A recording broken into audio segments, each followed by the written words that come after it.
Evening, ladies and gentlemen, how are you doing? Big news out of Manchester today. Huge news. For people of my age especially, I think Oasis probably were the defining band of the era. And definitely in my eyes, they are the best band of the 90s. So I was loving this news today. And I especially love how the BBC reported it. And it basically goes like this. Manchester buzzing to welcome back Oasis. Oasis dominance also led to Manchester being associated as a place where white lads are the creative drivers of everything, which is a bit of a shame, Mr. Haslam said.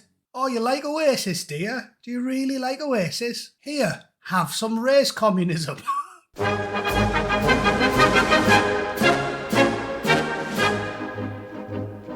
Okay, fantastic news if you're a music fan, but the BBC couldn't just report the news, could they? Even when they're talking about music or acting or reading or anything to do with life in general, they have to inject it with a little bit of subtle, manipulative, overt commie gibberish. So obviously I'll do what I always do, which is read you the story and then take the piss out of them for a bit, because they deserve it. Manchester's buzzing to welcome back Oasis from Ewan Gann. BBC News Manchester. Well, that was good. Ewan. That sounds like a Scottish name. Usually when I have someone working for the BBC reporting on anything, their name looks like the alphabet vomited. Oasis fans in Manchester say they are over the moon at the return of a band whose mythical legacy influenced a generation of haircuts, swagger and attitude. Liam and Noel Gallagher grew up in Burnage and they're set to perform on 4 dates at Heaton Park as part of their 2025 reunion tour. It marks a return to the venue where the brothers last performed together in the city as Oasis in 2009, shortly before they broke up. I woke up and screamed. To hear their songs live would be mint, self-confessed superfan Scarlett Thornton said. No, you're young and you live in Manchester. You should be listening to Bhangra music, love. It's mint. You don't like Bhangra? No? What about the call to prayer? Blasting your windows out at 5 o'clock in the morning, 365 days a year. Do you fancy that? Because that's what you're going to get. Excitement at the return of Oasis has swept through the city where the brothers found their fame before they became one of the defining bands of the Britpop era. It's a very, very special day to be a Manc, said Raz Ashraf. There's them peculiar sounding names I'm talking about. See, when I think of Manchester in the 1990s, I think of a name like Raz Ashraf. Yeah, to me, nothing defines the Britpop era better than the Asian subcontinent. 100%. Blur, Oasis, Hapa Sherpa Sherpa, a Bacala.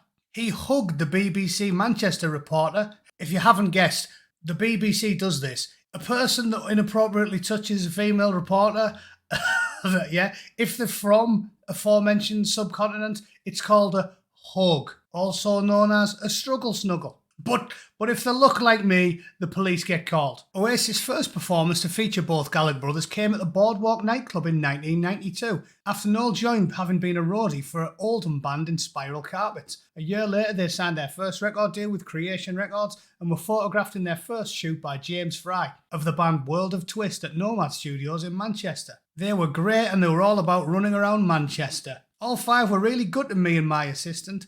We had a laugh, quite laid back. But Oasis dominance led to Manchester being associated as a place where white lads were the creative drivers of everything, which is a bit of a shame. John Robb, a musician and singer, released a documentary on the 30th anniversary of Definitely Maybe, in which he interviewed Noel Gallagher last week. The volatile nature of the band is part of the appeal. That's what's exciting about Oasis, is they do have an edge. So let's briefly touch on that. Oasis unfortunately driven the idea that the creative core of Manchester was being set by white lads in 1992, and coincidentally we have a census that took place a year before that, and it was the first census in history where they started making note of your ethnic origin. And the 1991 census was the first UK census to have a question about ethnic group. In 1991, the UK census reported that 94.65% of people reported themselves as being white British, white Irish, or white other, with 5.35% of people saying they were from other minority groups. So in a country where 95% of people were white, the BBC somehow got a problem with those being perceived as being the predominant cultural group, creating waves in the music industry at the time. I don't want to drop this on anyone who's not very good at, basic mathematics, logical and critical thinking, and not being an overt communist in a public place. But in Lagos, black men are the predominant drivers of music, and in Beijing, Chinese men are the predominant drivers of music, and that's perfectly normal and logical, and it's only a problem if you're a vacuous political activist with a head full of horse shit, which is coincidentally why Hamza Yusuf went onto a rant about it, didn't he? You know, his famous white speech. But why are we so surprised when the most senior positions in Scotland are filled almost exclusively by those who are white? The Lord President, white.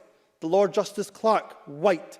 Every High Court judge, white. The Lord Advocate, white. The Solicitor General, white. The Chief Constable, white. Every Deputy Chief Constable, white. Every Assistant Chief Constable, white. The Head of the Law Society, white. The Head of the Faculty of Advocates, white. Every prison governor, white. And not just justice. The Chief Medical Officer, white. The Chief Nursing Officer, white. The Chief Veterinary Officer, white. The Chief Social Work Advisor, white. Almost every trade union in this country headed by people who are white. In the Scottish Government, every Director General is white. Every chair of every public body is white. But he was complaining about the fact that one of the most ethnically homogenous places in the world typically had Scottish people in charge of it. So brilliant, that, isn't it? Brilliant. They can't even bring themselves to talk about one of the greatest bands to ever come out of the UK, certainly from the 90s and since then, without injecting a liberal sprinkling of commie gibberish. So, fantastic. All jokes aside, I'm glad they're getting back together. I'll definitely go and see them if they come to the States. I know a lot of my boomer followers think they're absolutely terrible, but having listened to them, you know, since the mid-90s when I was a teenager, I'm a big fan and I'm pleased about it.